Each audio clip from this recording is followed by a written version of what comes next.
Os analisadores Adaste VA4 e VA5 são instrumentos com muitos recursos para o diagnóstico de vibrações. Neste vídeo, mostraremos como utilizá-lo para medições de vibrações em turbina. Os sensores de proximidade geralmente são montados nas turbinas. Esses sensores usam um princípio de correntes parasitas para medição. As saídas dos sensores de proximidade são contínuas, e estas saídas usamos para medição. A função do proxímetro é simples. A tensão da saída é proporcional à distância entre o sensor e o eixo. A tensão de saída é negativa. Pode ser confuso para algumas pessoas. Se a distância for maior, a voltagem de saída negativa será mais alta. Quanto maior for a distância, a voltagem será maior negativo no sensor de saída. Mas podemos dizer que a tensão está mais baixa na saída. As palavras maior negativo é o mesmo que dizer menor. Veja na imagem o exemplo da distância entre o sensor e eixo. A voltagem de saída é de menos 8 volts. Na imagem é o maior espaçamento entre eixo e sensor. E podemos ver um maior negativo ou voltagem menor de menos 11 volts. Agora o eixo inicia a rotação. Esse espaçamento entre eixo e sensor varia no tempo. A voltagem de saída também varia naturalmente.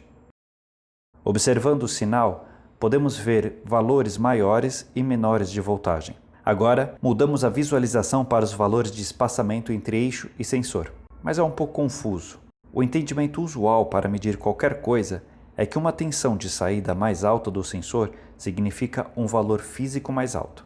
Por exemplo, tensão mais alta significa uma temperatura mais alta, pressão mais alta e assim por diante. Mas podemos facilmente ajustar isso nos analisadores. Só precisamos definir valores corretos de sensibilidade e deslocamento. Precisamos definir valores negativos para eles. A sensibilidade que usamos do sensor é de 8 mV por micron e a posição zero do sensor é de 2 milímetros. Então precisamos ajustar esses valores. A sensibilidade e o deslocamento para o canal DC.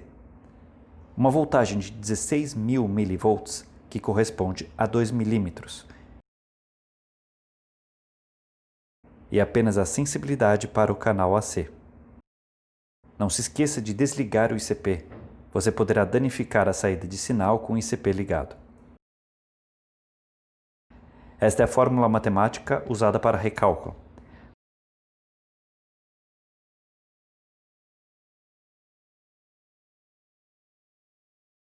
Precisamos de dois sensores para medir um plano. Usamos rótulos A e B. Geralmente, temos um ângulo de 90 graus entre os sensores. A configuração correta dos ângulos dos sensores é necessária para resultados corretos. Aqui temos vários exemplos.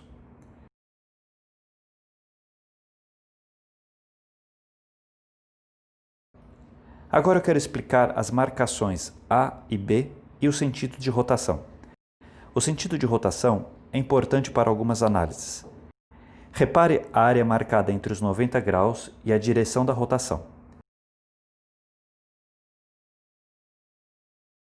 Se eu marcar um ponto no eixo, este ponto deverá chegar primeiro no sensor A e depois no sensor B.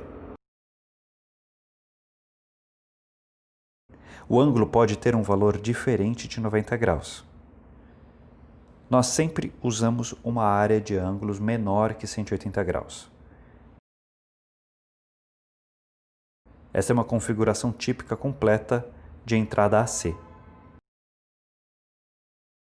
Esta é uma configuração típica de entrada DC.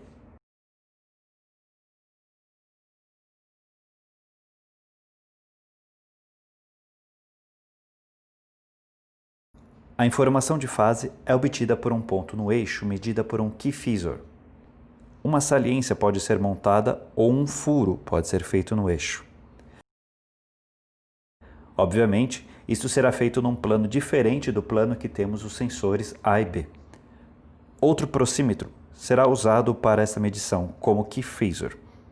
O sinal é plano com pulsos regulares. Qual o valor de fase? É o atraso angular do pico máximo da vibração em relação ao ponto do Kfizor.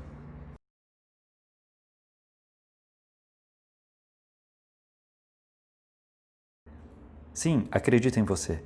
Essa frase é difícil de compreender, mas na próxima imagem explicaremos melhor. Aqui você pode ver que a posição do Kfizor é exatamente a mesma do ponto máximo de vibração. A fase é de 0 graus.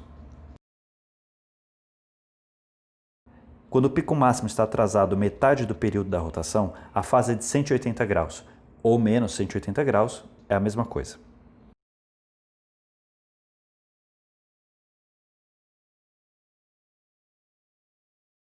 Quando o pico máximo está com atraso de 1/4 do período da rotação, então a fase é de 90 graus, ou menos 270 graus, é a mesma coisa.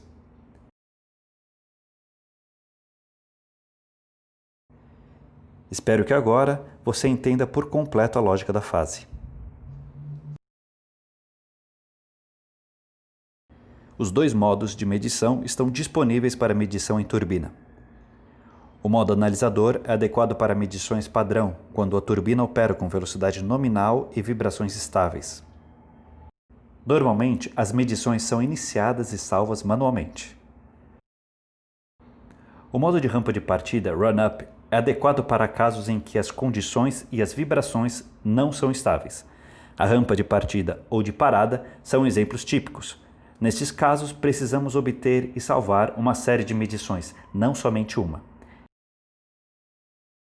Isso significa que precisamos definir uma forma de acionar um gatilho para estas medições. O normal é definir a mudança de rotação e do tempo como gatilho para as medições.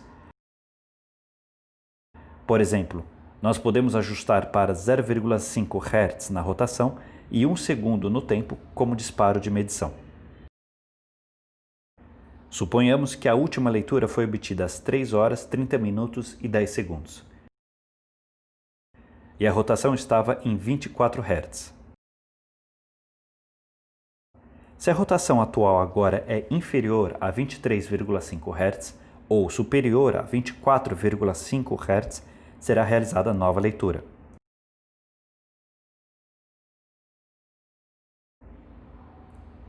Se a hora atual for maior que 3 horas, 30 minutos e 11 segundos, uma nova leitura será realizada. O evento que se alterar primeiro é o que controla o disparo, isto é, gatilho para medição. Podemos medir simultaneamente os canais DC e AC. Os canais DC contêm posições do eixo e os canais AC contêm as informações de vibração. Nós devemos dividir o cabo de sinais da entrada. Usando a caixa de conexão ADASH A4409, é simples fazer isso. Esta é a caixa de conexão BNC. Dois cabos são conectados ao analisador. Todos os canais AC para a entrada 2, todos os canais DC para a entrada 3. Veja o manual do analisador para maiores detalhes. Nós usamos uma peça em T para dividir o sinal. A mesma conexão nós usamos para ambos os canais. O sinal do tacômetro do Kfizor nós conectamos para o canal de gatilho, disparo. Podemos definir o canal de disparo. Apertamos o botão Sensores ou selecionamos Sensores no menu. Selecionamos o item Tacômetro. Aqui definimos o nível de gatilho. Existem duas coisas diferentes. A primeira, nós precisamos saber a posição do eixo. Significa a distância inicial entre o sensor e o eixo. Nós chamamos de gap. Este gap é de 1000 microns. Este gap é de 2000 microns. O segundo, precisamos saber a vibração do eixo. Isso significa movimentos repetidos ao redor do centro de rotação. O sinal bruto do sensor é recalculado em microns. Você pode ver que os maiores valores correspondem a altos valores de gap e valores mais baixos, gap menores. O sinal completo no topo podemos dividir em duas partes.